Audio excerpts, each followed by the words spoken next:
תשמעו סיפור. לפני שבועיים, אשתי ואני נסענו לסוף שבוע בגליל. פגשנו שם מישהי צעירה, והיינו אותה איתנו, כי גרה איתנו, בתוך הבית. היא מנקה את המסדרון, את המדרגות, את הסלון, את החרא של התינוק. היא מסיעה את הילדים לחור, היא גם עושה את הכניסה. היי! היא כתבה את השיר הזה בשבילי. תקשיבו. כן? רק הבוקר, האישה ואני עשינו טיול קטן מאוד נחמד ובצדק. קפצנו לגן האנתרופוסופי הצרפתי על הקנייני של הפלטה. הרבה מפורסמים שאוכלים את הילדים שלהם לשם. ודלת אחת עושה לי, יש לנו כאן בעיה. הילד לא מקשיב למילה שאני אומרת לו. הוא בריון קטן, הוא פוגע בילדים, הוא משחק איתם אבל כל כך באגרסיביות. רגע גננת, לא, שנייה אחת, אולי האוזניים שלי פקוקות או משהו, אולי אני לא מבין את השפה העברית, את obviously לא קולטת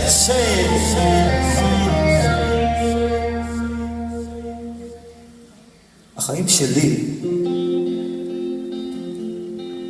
טובים. החיים שלי טובים, יא בהמה. החיים שלי טובים. החיים שלי, אני כן. רק הערב, חבר סופר קרוב שלנו הודיע שיבוא לבקר אותנו בירושלים. הבחור ענה לי שני אצלנו יומיים או ככה. אני מתכוון לגרור אותו לקנטינה של ג'ו.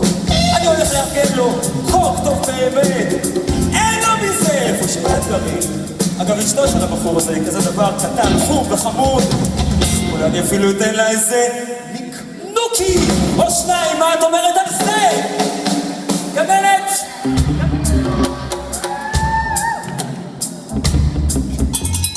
סליחה שפרצתי.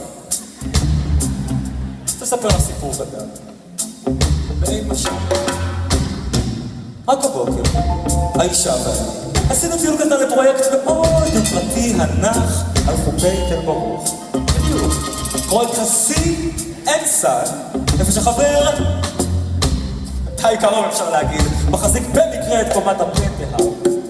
והשם של האיש המעניין הזה הוא מר אביב יפה. כן מותק, יש לנו פטפטנו לנו על פליטים או משהו, ועל פסנתרים חשמליים ששנינו מתעניינים בהם לאחרונה. ואת יודעת מה אביב זרק לי? אז אני אגיד לך מה הוא זרק לי. תשקיע חנה על אור הירח כתקופה. למה לא? רוצים שינוי! תהיו איתי, רוצים שינוי!